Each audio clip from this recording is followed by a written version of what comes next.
Ndabasuhuje uyu munsi ngiye kubagezaho inkuru isa nkaho idasanzwe ndetse abenshi biragorana ko bayizera, ariko iyi nkuru bikaba byaremejwe ko yabayeho. Iyi nkuru rero ni inkuru y'umugabo wivugira yuko amaze imyaka irenga 80 nta kintu arya cyangwa se ngo anywe. Urabizi muri ubu buzima umaze nk'umunsi wose utigeze ugira ikintu ushyira mu nda yaba icyo kurya n'icyo kunywa, uzi ukuntu inzara ibimeze. Uyu mugabo we rero yivugira yuko amaze imyaka irenga 80 nta kintu ashyira mu nda.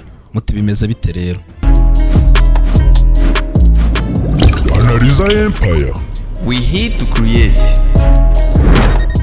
Iyi nkuru yarakwirakwiye igera ahantu henshi hagiye hatandukanye, abantu bamwe ndetse baza no gufata umwanzuro kujya gusura uwo mugabo bagakora ubushakashatsi. Aho ngaho ndavuga harimo abaganga n'abandi bantu bize siyansi bagiye batandukanye, ku buryo bamukozeho ubushakashatsi inshuro zigera muri 2 bagira ngo bamenye se koko uyu mugabo ni ibintu ahimba cyangwa koko birashoboka. Bo baribazaga bati bishoboka bite ko umuntu yamara igihe kingana gutya nta kintu arya cyangwa ngo anywe? Abandi nabo bakavuga bati se abikorera iki? Ibi bintu byaturutse hehe? Nibwo bahagurutse rero bajya gukora ubwo bushakashatsi kugira ngo basobanukirwe impamvu uyu mugabo ameze gutya nuko abigenza. Uyu mugabo nk'uko mubona ngaha kuri iyi foto yitwa Prahalad Jani, akaba akomoka mu gihugu cy'Ubuhinde, ariko afite n'andi mazina agiye atandukanye bagiye banamutazira bitewe n'iyi nkuru imuvugwaho yuko yamaze igihe kingana gutya nta kintu ashyira mu nda. Ubusanzwe ubundi uyu mugabo yavutse ku itariki 13 z'ukwa munani mu mwaka w'1929. Avukira mu cyaro bitaga Charada, ni mu gihugu cy'Ubuhinde. Ubundi amakuru ye yo mu bwana menshi ntabwo azwi. Gusa nanone ikizwi kinavugwa n'abantu biwabo bavuga yuko amaze kugera mu kigero cy'imyaka 7 ngo uyu mugabo yavuye mu rugo iwabo ajya kuba mu ishyamba. Ibi ngibi rero akaba ari imigenzo bijyanye n'umuco ndetse n'imyemerere y'Abahinde. Abantu bajyaga bajya kwigomwa bakajya kuba mu mashyamba bakiyiriza, mbese basa nk'abantu bashaka kwitandukanya n'isi. Uyu mugabo rero nawe ku myaka 7 cyangwa se mu kigero cy'imyaka 7 nk'uko abantu batuye mu gace kabo babivuga, ngo yagiye kuba mu ishyamba wenyine nta wundi muntu bari kumwe, akajya aba mu bihuru. Abaturage babo bakomeza bavuga yuko uyu mugabo yabayeho muri ubwo buzima. Amaze kugera rero mu gihe cy'imyaka 12 ngo akaba aribwo yaje guhura n'igitangaza tugiye gukomeza tubabwira. Ngo muri kigero cy'imyaka 12 nibwo uyu mugabo yatangiye kuvuga yuko atajya arya nta n'ikintu ajyanywa, ari uko yibereyeho gusa. Akomeza avuga yuko ngo muri icyo gihe ari mu mashyamba yaje guhura n'Imanakazi. Ahangaha ndagira ngo muze gusobanukirwa neza yuko mu Buhinde bagira imana nyinshi zigiye zitandukanye ndetse n'Imanakazi. Uyu mugabo rero akaba yivugira yuko ngo yaje guhura n'Imanakazi yitwa Amba, maze imuha umugisha yuko nta kintu na kimwe azongera kurya cyangwa ngo anywe, kandi atazicwa n'inyota cyangwa se ngo agire ikibazo cy'inzara. Iyi Manakazi ngo yamubwiye yuko igiye kuzajya imuha amazi azajya amanuka mu muhogo we. Ubwo ntago ari ngombwa nyine ngo afate amazi ayanywe, wagira gutya kumva amazi amanutse mu muhogo we, ubundi ayo mazi akaba ari yazamutunga, atazongera rwose gukenera ikintu cyo kurya n'icyo kunywa kivuye mu murima cyangwa mu mariba ahandi ahariho hose. Ntabwo abantu benshi basobanukiye ukuntu ayo mazi ayanywa, ariko we yavuze yuko agira gutya kumva hari ikintu kiri kumanuka mu muhogo, ubundi akamira bikaba birarangiye, hehe n'inyota cyangwa inzara. Nuko guhera icyo gihe uyu mugabo avuga ko rukongo ko yatangiye kubaho, ndetse atangira no guhindura imyitwarire, akajya akunda kwambara imyambaro igaragaza icyubahiro cyangwa se ko ari umuyoboke w'imena w'iyo Manakazi bita Amba. Uyu mugabo rero yakomeje kwibera ngaho mu buvumo muri iryo shyamba bitaga Gujarati. Abantu rero nuko batangiye kugenda bavumbura ndetse bakanibaza impamvu uwo mugabo ahora yicaye muri ubwo buvumo nta muntu uramubona agira ikintu ashyira mu nda. Abantu rero nuko batangiye kwibaza no gushaka gusobanukirwa ukuntu abayeho. Ubushakashatsi nabwo butangira gutyo. Nkuko byumvikana benshi babifataga nk'ibinyoma, bavugaga yuko ibyo bintu rwose bidashoboka, ko nta muntu ushobora kumara igihe kingana gutyo atarya cyangwa atanywa. Nkuko mubizi mu buzima busanzwe wenda umuntu ashobora kumara igihe runaka atarya, ariko nta muntu ushobora kurenza icyumweru atarasoma ku mazi. Nkuko mubizi umubiri w'umuntu kugira ngo utore imbaraga, umuntu akore cyangwa se akure cyangwa se nanone umubiri ushobore gusa neza, biba bisaba yuko umuntu agomba kuba yariye, ndetse abana byiza bakanatanga ingero z'ibiryo runaka umuntu ashobora kurya kugira ngo abone imbaraga cyangwa se amere neza. Niyo mpamvu rero ahangaha hazamutse impaka z'uko uyu muntu abeshya. Umuntu wese wumvaga iyi nkuru yavugaga yuko bidashoboka. Icyambere, tuvuye wenda ku by'umubiri n'imikurire no kugira ngo umuntu atore imbaraga, ubwonko ubwabwo ntago bushobora gukora umuntu atariye, atagize ikintu ashyira mu nda.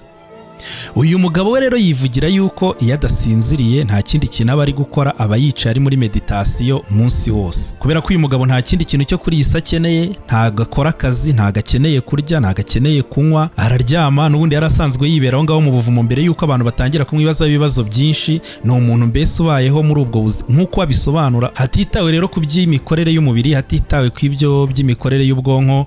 Uyu mugabo we yiyemereza yuko amaze imyaka irenga 80 nta kintu ashyira mu nda. uyu mugabo avuga yuko iyo ataryamye yirirwa yicaye ari muri meditasiyo yambaza Imana akazi ye yamuhaye uwo mugisha, we abyita umugisha. Abenshi muri mwebwe wenda bitewe n'ukuntu mushaka kuba mwikundira nk'akabroshete ushaka kuvuga ati impano ntago nyishaka, ariko uyu mugabo abyita umugisha yahawe n'Imana akazi Amba. Iyi nkuru rero imaze kumenyekana ikaza kurenga icyaro cy'iwabo nk'uko twatangiye mbibabwira, abaganga ndetse n'abandi banyasiyansi baje kwishyira hamwe baza gukora amaperereza agera muri 2 kugira ngo bamenye neza koko niba iby'uyu mugabo avuga ari byo cyangwa se arimo amakabya nkuru cyangwa se ari umuntu wicaye akihimbira inkuru akabeshya abantu. Iperereza rya mbere ryabaye mu mwaka w'2003. Mu iperereza rya mbere rero bafashe igihe cy'iminsi 10 uyu mugabo ari ahantu acungwa, hari abantu bamureba buri kimwe cyose, bafata igihe cy'iminsi 10 kugira ngo barebe niba koko nta kintu azigera arya cyangwa ngo anywe. Ibi rero bikaba byarabereye ahantu bita Ahmedabad ni mu gihugu cy'Ubuhinde, mu bitaro bita Sterling Hospital, aho uyu mugabo yari ari kumwe n'abaganga mu cyumba gifunze harimo n'abandi bantu benshi bamucunga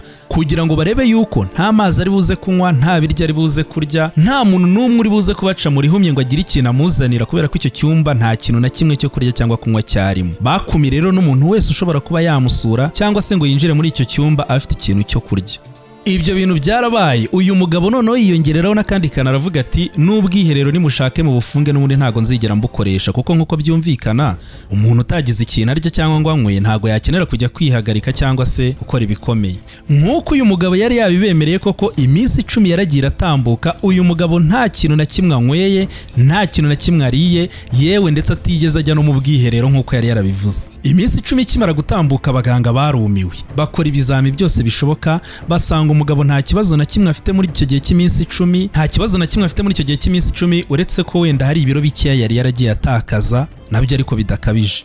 Icyo gihe ubwo bushakashatsi bwagaragaje neza ndetse bunemeza ko uyu mugabo muri icyo gihe cy'iminsi 10 nta kintu koko yigeze afata. Bemeje yuko ibyo avuga ari ukuri, wenda nubwo muri iyo myaka yose 80 batari bari kumwe nawe, ariko iyo minsi 10 neza yabyitwayemo nk'uko yabivuze. Ubundi bushakashatsi rero bwongeye kuba mu 2010. Ubu ngubu bwo bukaba bwari ubushakashatsi bwimbitse ku inshuro, noneho ntabwo haje ikipe gusa, bwo haje ikipe nini cyane y'abantu 35 b'inzobere, bo noneho bashaka gukora ubushakashatsi bwimbitse kugira ngo barebe niba uyu mugabo bamukoraho ubushakashatsi, aho bazanye za kamera bakazishyira ahantu bazamucungira ndetse n'ibindi bikoresho kugira ngo bapime imikorere y'umutima we, imikorere y'ubwonko bwe, bapime uruhu rwe ukuntu rugenda rukura.